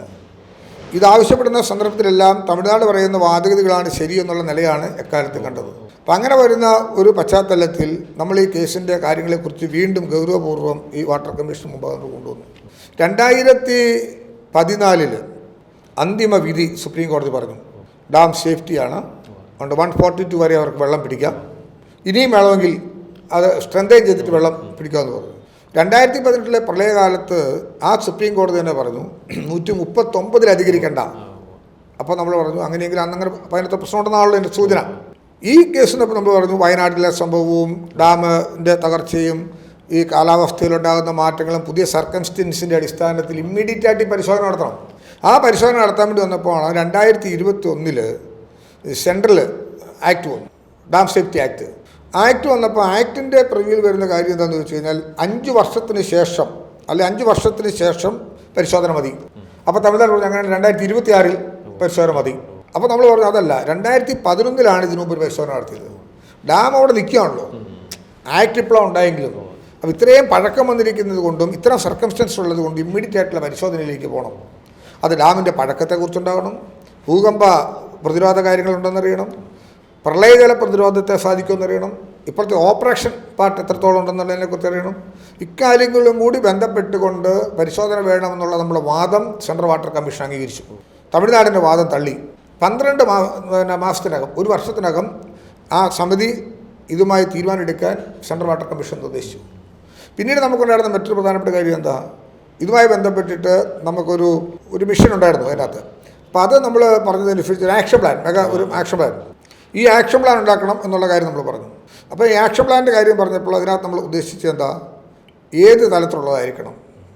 അപ്പോൾ ഒരു സാധാരണ നിലയിൽ വെള്ളം ഒഴുകിയാൽ അല്ലെങ്കിൽ അതിസാധാരണമായിട്ട് വന്നാൽ ഡാം ബ്രേക്ക് അനാലിസിസ്, ഡാമിന് എന്തെങ്കിലും സംഭവിച്ചാൽ, അപ്പം ഡാം ബ്രേക്ക് അനാലിസിസിൻ്റെ അടിസ്ഥാനത്തിൽ റിപ്പോർട്ട് തയ്യാറാക്കി കൊടുക്കാൻ തമിഴ്നാട് പറഞ്ഞു. ഇത് നമുക്ക് ഈ സമീപകാലത്തല്ല, ഇതിൻ്റെ ചരിത്രത്തിൽ ആദ്യം ഉണ്ടായിട്ടുള്ളൊരു വിഷയമാണ്. അതിനെ പോസിറ്റീവായിട്ട് കാണുക, എവിടെയൊക്കെ ധരിപ്പിക്കണമെങ്കിൽ നമ്മൾ ധരിപ്പിക്കും, തുടർ വാദങ്ങൾ നടക്കട്ടെ. ഏതായാലും സുപ്രീം കോടതിയുടെ പരിഗണനയിലിരിക്കുന്നൊരു കാര്യമാണല്ലോ. പിന്നെ അവിടുത്തെ സുരക്ഷാ സാഹചര്യങ്ങൾ, നമ്മൾ താഴേക്ക് താമസിക്കുന്ന ആൾക്കാരുടെ പ്രശ്നങ്ങൾ, ഇതെല്ലാം കൃത്യമായി നമ്മൾ റിവ്യൂ ചെയ്യുന്നുണ്ട്. ഇന്നും എല്ലാ ദിവസവും വിളിക്കും. ഇന്ന് 127.1 ഉള്ളൂ ജലം ഉയർന്നു. ഇതിനകത്തൊക്കെ വർഷങ്ങളായിട്ട് നിൽക്കുന്ന ഒരു ആരോപണം കേരളത്തിലെ രാഷ്ട്രീയ നേതാക്കളെ തമിഴ്നാട് ബ്ലാക്ക്മെയിൽ ചെയ്യുന്നുള്ളൊരു ഇതുണ്ടല്ലോ. അതായത് രാഷ്ട്രീയ എനിക്ക് അങ്ങനെ തോന്നിയിട്ടില്ല, ഇനി അതുകൊണ്ടാന്ന് എനിക്ക് അറിഞ്ഞുകൂടാ. ഏതായാലും ഇത് നീണ്ടു പോകുന്നതിന് പിന്നിൽ അല്ല, ഈ കേസ് സുപ്രീം കോടതി വരുന്ന സമയങ്ങളിലൊക്കെ നമ്മുടെ വാദഗതികൾ ഏതായാലും ഇപ്പം നമ്മൾ ഉയർത്തിയ വാദഗതികൾ കുറച്ച് ശരിയായിരുന്നു എന്ന് സുപ്രീം കോടതിക്ക് ബോധ്യപ്പെട്ടു എന്നുള്ളതിൽ എനിക്ക് സംതൃപ്തിയുണ്ട്. മുൻകാലങ്ങളിലൊന്നും അതിനകത്തൊരു വീഴ്ച വന്നുവെന്ന് ഞാൻ കുറ്റപ്പെടുത്താൻ ഞാൻ തയ്യാറാകുന്നില്ല. കാര്യം അതൊന്നും ആ നിലയിലുള്ള കാര്യങ്ങളല്ല. അല്ല, കേട്ടിട്ടുണ്ട്. അല്ല, അതുണ്ട്. പക്ഷേ നമുക്കറിയാം നമ്മുടെ ജനത്തെ അങ്ങനെ കൈവിട്ടൊരു സംഭവത്തിന് പോകുമോ എനിക്ക് തോന്നുന്നില്ല. അപ്പോൾ ഇപ്പം നമ്മളതിൽ ഇപ്പോൾ കുറേ കൂടെ സ്ട്രിക്റ്റ് ആയിട്ട് നോക്കുന്നുണ്ട്. പിന്നെ എനിക്ക് കിട്ടാവുന്ന അറിവുകൾ ഞാൻ ശേഖരിക്കുന്നുണ്ട്. ആര് പറഞ്ഞാലും ആ കാര്യം ഉൾക്കൊള്ളാൻ തയ്യാറാണ്. അതിനൊന്നും മറ്റൊരു പൊളിറ്റിക്സ് കാണേണ്ട കാര്യമില്ല ഇതിനകത്ത് എന്നുള്ളതാണ്. ഇപ്പോൾ ജോസഫിൻ്റെ കേസ്, അങ്ങനെയുള്ള ഓരോ കേസിനെയും ഞങ്ങൾ ആ സർക്കംസ്റ്റൻസിനെ നമ്മൾ യൂസ് ചെയ്യുകയാണ്. അല്ല, ഇപ്പോൾ ആരെന്നുള്ളതല്ല, ആ ഇൻഡക്ഷനകത്തുള്ള കാര്യങ്ങൾ നമുക്ക് അനുഭവപൂർവ്വം കാണേണ്ടതാണല്ലോ അതിനകത്ത് ഏറ്റവും പ്രധാനപ്പെട്ട വിഷയം. അവിടെ മുല്ലപ്പെരിയാർ നമുക്ക് ഗുണകരമായൊരു മാറ്റം ഉണ്ടാകും, ഒരു പുതിയ ഡാം ഉണ്ടാകുക. ഇനി എന്തെങ്കിലും ഏറ്റവും ഓൾട്ടർനേറ്റീവ്സ് സജസ്റ്റ് ചെയ്യപ്പെടുന്നെങ്കിൽ അതുകൂടെ വരട്ടെ. എന്നാൽ ഇതെല്ലാം ഒരു സമയം വേണമല്ലോ. അങ്ങനെ സമയം എടുക്കുന്നത് കൊണ്ട് തന്നെ ഈ ഡാമിനെ നമ്മൾ അതുവരെ സ്ട്രെങ്തൈൻ ചെയ്ത് നിർത്തേണ്ട ഉത്തരവാദിത്വം നമുക്കുണ്ട്. അത് നമ്മുടെ ജീവൻ്റെ കൂടെ പ്രശ്നമാണ്. ഒപ്പം പുതിയ ഡാം നിർമ്മിച്ചു വരുന്നത് വരെ ഈ ഒരു സാഹചര്യങ്ങളിൽ ജലനിരപ്പ് താഴ്ത്തി നിർത്തി പ്രഷർ കുറച്ച് നമുക്ക് സംരക്ഷണം ഉറപ്പുവരുത്താൻ കഴിയുന്ന എല്ലാ കാര്യങ്ങളും ഗവൺമെൻറ് നേരത്തെ നീക്കുന്നുണ്ട്. അപ്പം ഇനി ആ കാര്യങ്ങളിൽ നിന്ന് നമ്മൾ ഇനി ഒരു കേരള കോൺഗ്രസ് രാഷ്ട്രീയത്തിലേക്ക് വരാം. കേരള കോൺഗ്രസ് രാഷ്ട്രീയം എന്ന് പറഞ്ഞു കഴിഞ്ഞാൽ നമ്മൾ പരിചയപ്പെടുന്ന കാലത്തൊക്കെ കേരള കോൺഗ്രസ് കേരളത്തിലൊരു സംഭവം ആയിരുന്നല്ലോ. ഞാൻ ഇപ്പോൾ സംഭവമല്ല എന്ന് ഞാൻ പറയുന്നില്ല, എങ്കിൽ പോലും അന്നത്തെ ഒരു സംവിധാനം. അപ്പോൾ അത് ഓരോരുത്തർ ഓരോ പേരുകളിലായും ഓരോ പ്രശ്നങ്ങളിലായിട്ടും ഒന്നിച്ചു നിന്നപ്പോഴുള്ള ആ ഒരു ശക്തിയും പിന്നീടുണ്ടായ ഇതും. അപ്പോൾ ഈ കേരള കോൺഗ്രസ് എന്ന് പറഞ്ഞ് നമ്മുടെ ആളുകൾ മധ്യ തിരുവിതാംകൂറിൽ ഒത്തിരി ആളുകളുണ്ടായിരുന്നു. ഈ രാഷ്ട്രീയത്തിലിറങ്ങി ഉള്ള സ്വത്തും എല്ലാം വിറ്റ് വഴിയാധാരായ കുറേ ആളുകളുണ്ടെന്ന് ഞാൻ പറഞ്ഞാൽ അത് അംഗീകരിക്കുമോ? അങ്ങനെ നമ്മൾ ഓരോ കാലഘട്ടത്തിൽ കുറേ പേര് എനിക്കിപ്പോൾ പാലാ, കോട്ടയം അല്ലെങ്കിൽ തൊടുപുഴ ഭാഗത്തു നിന്നൊക്കെ ഈ ഫുൾ ടൈം കേരള കോൺഗ്രസുമായിട്ട് രാവിലെ വീട്ടിൽ നിന്ന് ഇറങ്ങുന്നു, പൊതുപ്രവർത്തനം നടത്തുന്നു. അതെ, രാഷ്ട്രീയത്തിൻ്റെ ശൈലിയും രീതിയും ഭാവമെല്ലാം മാറിയില്ലേ. ഇപ്പം നമ്മൾ ഒരു ഫിസിക്കൽ അപ്പിയറൻസിൽ നിന്ന് പഴയതിനൊക്കെ പകുതിയിൽ ഏറെ കുറഞ്ഞില്ലേ? ഇലക്ട്രോണിക് യുഗത്തിലേക്ക് പോകുന്നതോടുകൂടി ഒത്തിരി കാര്യങ്ങളിൽ മാറ്റങ്ങൾ വന്നു. രാഷ്ട്രീയ പ്രവർത്തന ശൈലിയിൽ മാറ്റങ്ങൾ ഉണ്ടായിട്ടുണ്ട്. പണ്ട് ഹൈറേഞ്ചിലൊക്കെ എത്ര കിലോമീറ്റർ ദൂരം നടന്നാണ് രാഷ്ട്രീയ പ്രവർത്തനം നടക്കുന്നത്. ഒരു ദിവസം വീട്ടിൽ നിന്ന് ഇറങ്ങിയ രണ്ടാം പക്കം മൂന്നാം പക്കമല്ലേ തിരിച്ചു ചെല്ലുന്നത്. നമ്മുടെ പോലും പ്രായത്തിൻ്റെ ആ പകർത്ത് നോക്കുമ്പം അത്തരം സാഹചര്യങ്ങളെ കാണാനുള്ള ഇട കിട്ടിയിട്ടുള്ള ആൾക്കാരാണ് നമ്മൾ പോലും. ഇന്ന് അതിനൊന്നും ഇടം കൊടുക്കുന്നില്ല. പിന്നെ പാർട്ടിയുടെ പ്രസക്തി, കേരള കോൺഗ്രസിൻ്റെ പ്രസക്തി നഷ്ടപ്പെടുകയാണ്. അതിൻ്റെ കാരണം കേരള കോൺഗ്രസ് കേരള രാഷ്ട്രീയത്തിലൊരു അഭിവാജ്യ ഘടകമാണ്. അതിൻ്റെ സംഘടനാ രംഗത്തെ മികവോ പ്രവർത്തനമോ അതൊക്കെ എടുത്ത് പരിശോധിക്കുമ്പോൾ എല്ലാ പാർട്ടികളെയും എടുത്ത് പരിശോധിക്കുന്ന പോലെ തന്നെയുള്ള ചില പ്രശ്നങ്ങളൊക്കെ ഇതിനുണ്ടായിട്ടുള്ളൂ. നമ്മളൊരു വികാരമാണ്. ഇപ്പോൾ മാണി സാർ ഒരു വികാരമാണ്. മാണി സാറിനാണല്ലോ കൂടുതലും കേരള രാഷ്ട്രീയ കേരള കോൺഗ്രസ് എന്ന ലേബലിൽ കണ്ട് നമ്മൾ സംസാരിച്ച് പോകുന്ന ഒരാൾ. അപ്പോൾ അദ്ദേഹത്തിൻ്റെ രാഷ്ട്രീയ ജീവിതവും ശൈലിയും എല്ലാം കേരളത്തിന് കൊടുത്ത സംഭാവനകൾ, ഈ ജില്ലയ്ക്ക് കൊടുത്ത നേട്ടങ്ങൾ, ഇപ്പോൾ മെഡിക്കൽ കോളേജ് 2011 ബഡ്ജറ്റിലൂടെ തന്നതല്ലേ നമ്മുടെ അടുത്ത്. ഇടുക്കിയിലൊരു താലൂക്കില്ലായിരുന്നു. ഇടുക്കിയിലെ താലൂക്ക് അദ്ദേഹം റവന്യൂ മന്ത്രിയായിരുന്നപ്പം തന്നതല്ലേ. അങ്ങനെ കുടിയേറ്റത്തിൻ്റെ പട്ടയം ഉൾപ്പെടെയുള്ള പല കാര്യങ്ങളും എടുത്ത് പരിശോധിക്കുമ്പോൾ അതിനെല്ലാം വഴിയൊരുക്കിയൊരു വ്യക്തിയാണ്. അത് ഹൈറേഞ്ചിലെ പോലെ തന്നെ കുടിയേറ്റ ബെൽറ്റുകളെല്ലാം അതിനൊരു ശക്തിയുണ്ട്. പക്ഷേ ഇന്നെന്താ അങ്ങനെ ചോദിച്ചപ്പോൾ ഒരു മറുപടി എന്താണെന്ന് ചോദിച്ചു കഴിഞ്ഞാൽ കേരള കോൺഗ്രസിൻ്റെ ആത്മാവ് KM മാണിയിലാണ്. അദ്ദേഹത്തെ സ്നേഹിക്കുന്ന ഒരു വികാരമുള്ള പാർട്ടി പ്രവർത്തകരും അണികളും അതിൽ നിന്ന് മാറ്റം വന്നിട്ടുണ്ടെന്ന് ഞാൻ വിചാരിക്കുന്നില്ല. ഇന്ന് ആ വിഷയത്തിൽ പാർട്ടിയെ മുന്നോട്ട് നയിക്കുന്നത് ജോസ് കെ മാണിയാണ്. ജോസ് കെ മാണിയുടെ രാഷ്ട്രീയ ചിത്രവും അദ്ദേഹത്തിൻ്റെ പാർലമെൻ്ററി പ്രവർത്തനമൊന്നും ഒട്ടും കുറച്ച് കാണുന്നില്ല. മാത്രമല്ല ഇടപെടേണ്ട ഘട്ടങ്ങളിൽ ഇടപെടേണ്ടതുപോലെ ഇടപെടാനും പക്വമായ സംസാരം നടത്താനും അദ്ദേഹം ഒന്നും ശ്രദ്ധിച്ചിട്ടുണ്ട്. ആവശ്യമില്ലാതെ പ്രശ്നങ്ങൾ ഉണ്ടാക്കാനോ പ്രകോപനപരമായിട്ടുള്ള വാർത്തകൾ സൃഷ്ടിക്കാനോ കേരള കോൺഗ്രസ് ചെയർമാൻ എന്ന നിലയിൽ ജോസ് കെ മാണി ശ്രമിച്ചതായിട്ട് എനിക്ക് ഒരിക്കൽ പോലും തോന്നിയിട്ടില്ല. അത് പക്വമായ രാഷ്ട്രീയ ശീലമാണ്. അപ്പോൾ അത് ഞങ്ങൾക്കൊരു പുതു ഉണർവ് തരുന്നുണ്ട്. അതിനകത്ത് കേരള കോൺഗ്രസിൻ്റെ ഐക്യവും പ്രവർത്തനവും കേരള രാഷ്ട്രീയത്തിൽ വരുംകാല ഭാവിയിൽ മാറ്റങ്ങൾ സൃഷ്ടിക്കപ്പെടും. അത് ആഗ്രഹിക്കുന്ന കുറേ ആൾക്കാരുണ്ട്. മുമ്പേ ചോദിച്ചല്ലോ പ്രത്യക്ഷത്തിൽ പഴയതുപോലെ അത് പുറത്ത് കാണുന്നില്ലല്ലോ. അറിയാവുന്നതാണല്ലോ. ഇപ്പം പാലായിൽ നിന്നൊക്കെ ഈ പറഞ്ഞ കേരള കോൺഗ്രസ് രാഷ്ട്രീയം കഴിച്ച് സഹകരണ ബാങ്കിൽ നിന്ന് വായ്പ എടുത്ത് നാട് അതാ. പിന്നെ അന്നത്തെ ഒരു KSCയുടെ അന്ന് KSC പ്രസിഡന്റ് നമ്മൾ പരിചയപ്പെടുന്ന കാലത്ത് KSC പ്രസിഡന്റ് എന്നുള്ള രീതിയിലാണ്. അപ്പോൾ അന്ന് ആ ഒരു KSC സംവിധാനവും ഇന്ന് ഈ ആ വിദ്യാർത്ഥി രാഷ്ട്രീയം എന്നൊക്കെ പറഞ്ഞു കഴിഞ്ഞാൽ അന്നതുമായിട്ട് വ്യത്യസ്തമാണ്. അത് ഞാൻ കാണുന്നത് നമുക്ക് എല്ലാ വിദ്യാർത്ഥി സംഘടനകളും അങ്ങനെ അതിൻ്റെതായ മാറ്റങ്ങൾക്ക് വിധേയമായിട്ടുണ്ട്. ഇപ്പം നമ്മുടെയൊക്കെ കാലഘട്ടത്തിൽ എന്തായിരുന്നു ഇതുമാത്രം പ്രശ്നങ്ങൾ വിഷയങ്ങൾ അതിലൊക്കെ ഇടപെടാൻ പോകാൻ. അല്ല അന്ന് ഈ പറഞ്ഞ സൗകര്യങ്ങളില്ലാതെ ബസ്സിൽ കയറി മീറ്റിങ്ങിൽ എത്രയോ കാര്യം ബസ്സിൽ കയറി പോകും, നടന്നു പോകും, ബൈക്കിൽ പോകും, രാപകലില്ലാതെ യാത്ര ചെയ്യായിരുന്നു. അപ്പോൾ ആ ഒരു ഇൻറ്റൻസിറ്റി എന്ന് പറയുന്നത് ഇന്നത്തെ തലമുറയുമായി നമുക്കങ്ങനെ കൂട്ടിയോജിപ്പിക്കാൻ പറ്റില്ല. പിളർപ്പുകൾ മൂലം കുറേ പേര് ഈ രാഷ്ട്രീയം തന്നെ നിർത്തിയില്ല. കേരള കോൺഗ്രസ് പിളർപ്പെന്ന് പറയുന്നത് മാണി സാർ പറഞ്ഞ പോലെയാണ്. അതിനകത്ത് ഒരു ഘടകമാണെന്ന് ചോദിച്ചാൽ ഘടകമാണ്. ഇപ്പം ഞാൻ ചോദിക്കട്ടെ, ഇപ്പം ഞാൻ കേരള കോൺഗ്രസ് നിൽക്കുക, കേരള കോൺഗ്രസിൻ്റെ മുഖ്യധാരയിൽ നിന്ന് മാറേണ്ടി വരുന്നത് നയപരമായ നിലപാടുകളുടെ ഭാഗമാണോ എന്നാണല്ലോ ആദ്യം ചിന്തിക്കേണ്ടത്. ഇല്ല, ഇപ്പം നമ്മൾ തമ്മിൽ പരിചയപ്പെടുന്നത് തന്നെ ഞാനൊരു കഷണത്തിന്റെ ഭാഗമായിട്ട് നിന്ന കാലത്താണ് പരിചയം തുടങ്ങുന്നത്. അഡ്വക്കേറ്റ് തോമസ് മാത്യു അല്ലേ, ശരിയല്ലേ? അപ്പോൾ ഞാൻ പറഞ്ഞ ഈ പിളർപ്പുകൾ വരുംതോറും ഇതിന്റെ ശക്തി ക്ഷയിക്കുകയല്ലേ ചെയ്ത്. ശരി, അത് സ്വാഭാവികമായിട്ട് അങ്ങനെയാണ്. പക്ഷേ അതിന് വേറൊരു വിഷയമുണ്ട്. നമ്മളല്ല അതിന് കാര്യമുണ്ട്. ഈ പിളരുന്നപ്പോൾ ശക്തി ക്ഷയിക്കുന്നു പറഞ്ഞാൽ ഈ തല മുറിച്ച് വിട്ട് പൊട്ടിമുളയ്ക്കുന്ന ചില കുരുന്നുകളിൽ അതിശക്തി വളർന്നു വരും. അതുകൊണ്ട് കേരള രാഷ്ട്രീയത്തിൽ അതിനെ അങ്ങനെ മാറ്റി നിർത്താവുന്നതല്ല. അപ്പോൾ അതിന് നല്ല കേരള കോൺഗ്രസിന് സ്പേസ് ഉണ്ടെന്ന് കൂട്ടിക്കോ. സ്പേസ് ഉണ്ട്. ആ സ്പേസിനെ എങ്ങനെ യൂസ് ചെയ്യുന്നു എന്നുള്ളത് മാത്രമേ ഉള്ളൂ. അപ്പോൾ അതിന് ഒരു വലിയ ഇടമുണ്ട്. അത് ഞങ്ങൾ അതിനെ കണ്ടുകൊണ്ടാണ് മുന്നോട്ട് കൊണ്ടുപോകുന്നത്. പിന്നെ കേരള കോൺഗ്രസ് അണികളിലും പാർട്ടി നേതാക്കന്മാരിലും മുമ്പേ പറഞ്ഞ പോലെ ഫുൾ ടൈം രാഷ്ട്രീയ പ്രവർത്തകരായി മാറുന്ന രാഷ്ട്രീയ ശൈലിയുള്ളവരല്ലല്ലോ കേരള കോൺഗ്രസ് നേതാക്കന്മാർ. കർഷകരും കർഷക തൊഴിലാളികളും ഉപജീവനമാർഗം മറ്റ് കണ്ടെത്തുന്നവരും അല്ലെ സാധ്യമായ ജോലി ചെയ്ത് ജീവിക്കുന്ന ഒരു വർഗ്ഗമാണ്. അതിനാണല്ലോ മധ്യവർഗം അല്ല അധ്വാന വർഗം എന്നൊക്കെ നമ്മൾ പറയുന്നത്. അപ്പോൾ അതുകൊണ്ട് പൂർണ്ണമായും ഒരു കൾച്ചർ പൊളിറ്റിക്സ് ആണെങ്കിൽ പോലും നമ്മുടെ ആ പഴയ കാലത്താണെങ്കിൽ ഇപ്പോൾ പാലായിൽ തന്നെ എടുക്കുകയാണെങ്കിൽ ബ്ലൂ മൂണിന്നും കൊല്ലപ്പള്ളിന്നും കടനാടുന്നും ഇങ്ങനെ പറഞ്ഞ മീറ്റിങ്ങുകളും കാര്യങ്ങളും ഇന്ന് അങ്ങനെ വല്ല സംഭവങ്ങളും ഉണ്ടോ? ആ കാലത്തിന്റെ മാറ്റം ഞാൻ പറഞ്ഞത്. മിൽക്ക് ബാർ അതൊക്കെയാണല്ലോ പാലായിലെ. ഇന്ന് നമുക്ക് എല്ലായിടത്തും ഒത്തിരി കേന്ദ്രങ്ങളായി. ഒരു മാറ്റം. അന്ന് നമുക്കൊരു കേന്ദ്രീകൃത പദ്ധതിയിലേക്ക് പോകണമായിരുന്നു. കേരള കോൺഗ്രസ് രാഷ്ട്രീയം ഈ പറഞ്ഞ കുറെ ഏതാനും ഇപ്പോൾ ഒരു ഫോൺ ചെയ്യാൻ അറിയണമെങ്കിൽ ബ്ലൂ മൂണിൽ പോകണം. അന്ന് ഇന്ന് മൊബൈൽ എല്ലാവരും ഇരിക്കുമല്ലേ, എങ്ങോട്ടെങ്കിലും പോകേണ്ട കാര്യമുണ്ട്. വീട്ടിൽ നിന്ന് ഇറങ്ങിയില്ല പോലും കാര്യം മനസ്സിലാക്കാനായിട്ട് യാതൊരു ബുദ്ധിമുട്ടും ഇല്ല. നമുക്കെന്തൊരു കാര്യം അറിഞ്ഞില്ലെങ്കിൽ ഇപ്പോൾ തൊടുപുഴയ്ക്ക് വരണമെങ്കിൽ വണ്ടി കയറി തൊടുപുഴ വരിക മാർഗ്ഗമുള്ളൂ. വേറൊരു മാർഗ്ഗം നമ്മുടെ മുമ്പിൽ വേറെ ഇല്ല. അപ്പം ഈ ഇത്തരത്തിലുള്ള നമ്മുടെ സൗകര്യങ്ങൾ വർദ്ധിച്ചു വന്നതോടുകൂടി വന്ന ചില മാറ്റങ്ങൾ അത് എല്ലാ തലങ്ങളെയും ബാധിച്ചിട്ടുണ്ട്. ഇത് നമ്മുടെ ഒരു വോട്ടർമാരുടെ പവറിനെയോ അവരുടെ രാഷ്ട്രീയ താല്പര്യത്തെയോ ഹനിച്ചിട്ടുണ്ടെന്ന് ഞാൻ വിചാരിക്കുന്നില്ല. വിവാദങ്ങളെക്കാൾ ഉപരിയായി ഇതിൻ്റെ ആത്മാവിനെ മനസ്സിലാക്കുന്ന ഒരു വിഭാഗം കേരള കോൺഗ്രസ് മുമ്പേ സാഹു പറഞ്ഞൊരു കാര്യം വസ്തുതയാണ്. മരിച്ചാലും കേരള കോൺഗ്രസ് എന്ന് പറയപ്പെടുന്ന പഴയ ആൾക്കാരുണ്ട്. ഞാൻ പണ്ട് കാസർഗോഡ് നിന്ന് യാത്ര നടത്താൻ പോയ സമയത്ത് കരിക്കോട്ടിക്കരി എന്നൊരു സ്ഥലത്ത് വന്നു, കണ്ണൂർ ജില്ലയിൽ. അപ്പോൾ അതിങ്ങനെ വന്ന് കണ്ണൂർ ജില്ലയിൽ വന്ന് 3-ാം ദിവസമാണ്. അപ്പോൾ ഈ കരിക്കോട്ടിക്കരിക്ക് പോകുന്നതിന് മുമ്പ് ഒരു തോമസ് ചേട്ടൻ കണ്ടു. അപ്പോൾ തോമസ് ചേട്ടൻ പറഞ്ഞു എന്നോട്, ഇന്ന് വൈകിട്ട് വീട്ടിൽ വന്നേ കിടക്കാവുള്ളൂ എന്ന് പറഞ്ഞു. അപ്പോൾ ഞാൻ ഓർത്ത് എന്താ എൻ്റെ അപ്പി, ഇനി 4 കിലോമീറ്റർ അങ്ങ് നടന്നിട്ട് തിരിച്ചു വരണം തോമസ് ചേട്ടൻ്റെ വീട്ടിൽ വരണമെങ്കിൽ. അപ്പോൾ തോമസ് ചേട്ടൻ ഇന്നുവരെയാണല്ലോ ഇരിക്കുന്നത്, ഞാൻ വന്നാൽ ഇത്രയും ദൂരം അതൊന്നും പറഞ്ഞിട്ട് കാര്യമില്ല, നിങ്ങൾ പിള്ളേരോട് വരണമെന്ന് പറഞ്ഞു. അപ്പോൾ തോമസ് ചേട്ടനൊരു ചായക്ക് നടത്തുക, അത്രേ ഉള്ളൂ. അപ്പോൾ ഞങ്ങൾ എന്ത് ചെയ്തു, അവിടെ നടന്നു വരെ പോയിട്ട് തിരിച്ചു വണ്ടി ഞങ്ങൾ യാത്രക്കാരാണ് വീട്ടിൽ ചെന്നപ്പോൾ കണ്ട കാഴ്ച എന്നറിയോ, ഇങ്ങനെ ഒരു ഷെഡ് വലിച്ചിട്ടിരിക്കുക ഭക്ഷണം തരാൻ. ഈ പിള്ളേർക്കെല്ലാം ഭക്ഷണം തന്നു, കുറച്ച് പേർ അവിടെ കിടന്നു. അന്ന് സാബു സത്യം പറഞ്ഞാൽ കിടക്കാന്ന് പറഞ്ഞാൽ റൂമൊന്നും ബുക്ക് ചെയ്യുന്നില്ല. വരുന്ന പാർട്ടി പ്രവർത്തകർ വീട്ടിൽ 4 പേരെ അങ്ങോട്ട് പോകും, 4 പേര് അങ്ങോട്ട് പോകും. അങ്ങനെ പല വീടുകളിൽ കൂടിയാണ് പോണേ. രാവിലെ കുളിച്ച് റെഡിയായിട്ട് ഇങ്ങോട്ട് വരും. അപ്പോൾ പുള്ളി പറഞ്ഞു രാവിലെ എല്ലാവരും കുളിച്ചിങ്ങോട്ട് വന്നേക്കണമെന്ന് പറഞ്ഞു. വന്നപ്പം ഈ കപ്പയും മുളക് പൊട്ടിച്ചതും ഈ ഏത്തക്ക പുഴുങ്ങിയതും ഒക്കെ ആയിട്ട് വെച്ചിരിക്കുക. ഈ ഭക്ഷണം കഴിച്ചു. എന്നോട് വരാൻ പറഞ്ഞാൽ വീട്ടിൽ കയറി. അപ്പോൾ കയറിയപ്പം മുകളിൽ ഇങ്ങനെ ഒരു രൂപ എല്ലാ മാണിസാറിൻ്റെ ഒരു രൂപം വെച്ചിരിക്കുന്നു. എന്നിട്ട് ആ കൂടെ തോമസേട്ടൻ പറഞ്ഞൊരു കാര്യമുണ്ട്. തോമസേട്ടൻ മരിച്ചുപോയി, സമയം ഒരു വർഷം അടുത്തായിരുന്നു. എന്നോട് പറഞ്ഞു, ഇങ്ങനെയൊക്കെയാണ് എനിക്ക് സാറിനെ നേരിട്ട് അറിയത്തില്ല കേട്ടോ എന്ന് പറഞ്ഞു. സത്യത്തിൽ എൻ്റെ കണ്ണ് നിറഞ്ഞു. നേരിട്ട് അറിയത്തില്ലെന്ന് ഇത്രയൊക്കെ ആണെങ്കിലും. എടൂരാണ് തോമസേട്ടൻ്റെ വീട്, എടൂരിൽ നിന്ന് കരിക്കോട്ടിക്കരി പോയിട്ട് തിരിച്ച് എടൂര് വന്നാണ് ഞാൻ താമസിക്കുന്നത്.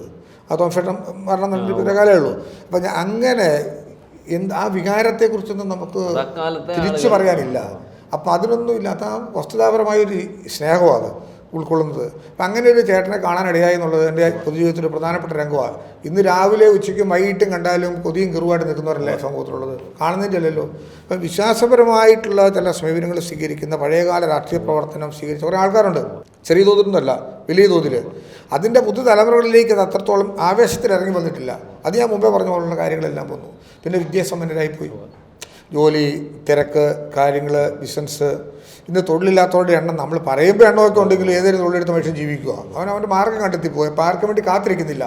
സർക്കാർ ജോലി മാത്രം വേണമെന്ന് നിഷ്കർഷിക്കുന്ന ആൾക്കാരുടെ എണ്ണം കുറഞ്ഞു. അതിനേക്കാൾ ശമ്പളവും വരുമാനവും കണ്ടെത്താവുന്ന മാർഗങ്ങളിലേക്ക് പോയി കഴിഞ്ഞിരിക്കുന്നു. അപ്പോൾ കേരള കോൺഗ്രസിൻ്റെ രാഷ്ട്രീയ പ്രസക്തി ഏതായാലും കുറയല്ല. കേരള രാഷ്ട്രീയത്തിൻ്റെ ചരിത്രത്തിൽ എന്നും ശ്രദ്ധേയമായി ഇതുണ്ടാവും. അതിനൊക്കെ എന്നും നല്ല നിലയിൽ കൊണ്ടുപോകണമെന്ന് ആഗ്രഹിക്കുന്ന ഒറ്റക്കെട്ടായി നിൽക്കുന്നൊരു യൂണിറ്റി പാർട്ടിയിൽ ശക്തമായിട്ടുണ്ട്. അതാണ് ഞങ്ങളുടെ ഏറ്റവും പ്രധാനപ്പെട്ട ഒരു കാര്യം. അതുകൊണ്ട് അതിലൊരു ആശങ്ക ആ നിലയിൽ നമുക്കില്ല. എങ്കിലും സംഘടനാ പ്രവർത്തനത്തെ കുറെ കൂടി ശക്തിപ്പെടുത്താൻ ഇത് കേരള കോൺഗ്രസിൻ്റെ 60-ാം വർഷമാണ്. ഒക്ടോബർ 9 60 വർഷം പൂർത്തീകരിക്കുകയാണ്. ഞങ്ങൾ കുറേ പദ്ധതികളും കാര്യങ്ങളെല്ലാം ആ നിലയിൽ കൊണ്ടുപോകണമെന്ന് ആഗ്രഹിക്കുന്നുണ്ട്. അപ്പോൾ അങ്ങനെ പാർട്ടിയുടെ പഴയകാല പ്രവർത്തനങ്ങളിൽ നടന്ന കാര്യങ്ങളെക്കുറിച്ചുള്ള ചിന്തകൾ കുറേ കൂടി പുതുതലമുറയ്ക്ക് പകർന്നു കൊടുക്കാൻ കഴിയുന്ന സാഹചര്യങ്ങളെക്കുറിച്ച് രൂപപ്പെടുത്തണമെന്ന് ആഗ്രഹിക്കുന്നുണ്ട്. പിന്നെ നമ്മുടെയൊക്കെ വിദ്യാർത്ഥി സംഘടനാ കാലഘട്ടം പോലെ ഉണ്ടാകാൻ പറ്റുമെന്ന് ചോദിച്ചാൽ വലിയ പാടാണ്. അത് നമുക്ക് ചിന്തിക്കാൻ പറ്റുന്നൊരു സ്ഥിതിയാണെന്ന് എനിക്കും തോന്നുന്നില്ല. ഒന്ന്, വിദ്യാഭ്യാസത്തിൻ്റെ രീതി മാറി, സെമസ്റ്റർ സിസ്റ്റത്തിലേക്ക് പോയി. പണ്ട് നമ്മൾ 2000 പിള്ളേർ 3000 പിള്ളേരൊക്കെ പ്രീ ഡിഗ്രിക്കാരാണ്. ഇപ്പം അങ്ങനെ ഒരു സംഭവമില്ല. അവരുടെ അതാത് തലങ്ങളിലെ സ്കൂളുകളിൽ തന്നെ ഒതുങ്ങി. 10ാം ക്ലാസ് വരെ സ്ട്രിക്റ്റായി നിന്നോടത്തുനിന്ന് യാതൊരു തല ബന്ധവുമില്ലാതെ ഭയങ്കര സ്വാതന്ത്ര്യത്തിലേക്കൊരു കടന്നുകയറ്റം എന്ന് പറയുമ്പോഴത്തേനും അത് എല്ലാ തലങ്ങളിലും വലിയൊരു ഉണർവായിരുന്നു അതിനകത്ത്. എങ്കിലും പാർട്ടിയെ ശക്തമായി മുന്നോട്ട് കൊണ്ടുപോകാൻ കഴിയും എന്നാണ് എൻ്റെ പ്രതീക്ഷ. അതിന് ഞങ്ങൾ പാർട്ടി ചെയർമാൻ്റെ നേതൃത്വത്തിൽ ജില്ലയിലെമ്പാടും വിവിധങ്ങളായ പദ്ധതികൾ, ഇപ്പം ഇടുക്കിയിൽ ഒരു പാർട്ടി ഓഫീസ് നിർമ്മിക്കുക. ഇടുക്കിയുടെ രാഷ്ട്രീയ ചരിത്രത്തിലെ ഒരു അമൂല്യ സമ്പത്തായിരിക്കും അത്. ആ NH-ൻ്റെ തീരത്ത് ഏതാണ്ട് 4 നിലകളിൽ മുകളിലത്തെ 500 പേർക്ക് ഇരിക്കുന്ന ഓഡിറ്റോറിയം ഉൾപ്പെടെ അടുത്ത മാണിസാറിൻ്റെ ചരമദിനമാകുന്ന ഏപ്രിൽ മാസം 9-ാം തീയതിക്ക് ശേഷം വരുന്ന അടുത്ത ആഴ്ചയിൽ അത് നിർമ്മാണം പൂർത്തിയാക്കാമെന്നാണ് വിചാരിക്കുന്നത്. ബൃഹത്തായൊരു ആഫീസ്. ഇതൊക്കെ അടിസ്ഥാനപരമായി ജനങ്ങളിൽ നിന്ന് കിട്ടുന്ന സംഭാവനകളാണല്ലോ. വീട് കയറി മാണി ഭവൻ നിർമ്മിക്കാൻ വേണ്ടി ചോദിക്കുമ്പം ഉദാരമായി സംഭാവന തരുന്ന ആൾക്കാരെ കാണുന്നു. അതൊക്കെ സ്നേഹത്തിൻ്റെ ഭാവത്തിൽ കൂടിയാണ് കിട്ടുന്നത്. അതുകൊണ്ട് കേരള കോൺഗ്രസിൻ്റെ രാഷ്ട്രീയത്തിൽ അങ്ങനെയൊരു ബുദ്ധിമുട്ടുകളില്ല. അപ്പോൾ കേരള കോൺഗ്രസ് രാഷ്ട്രീയത്തിൽ ശ്രീ റോഷിയാസിനെ പോലെയുള്ളവരുടെ നേതൃത്വത്തിൽ പാർട്ടി അനുദിനം വളരട്ടെ എന്ന് ആശംസിക്കുന്നു. നമസ്കാരം. Thank you so much.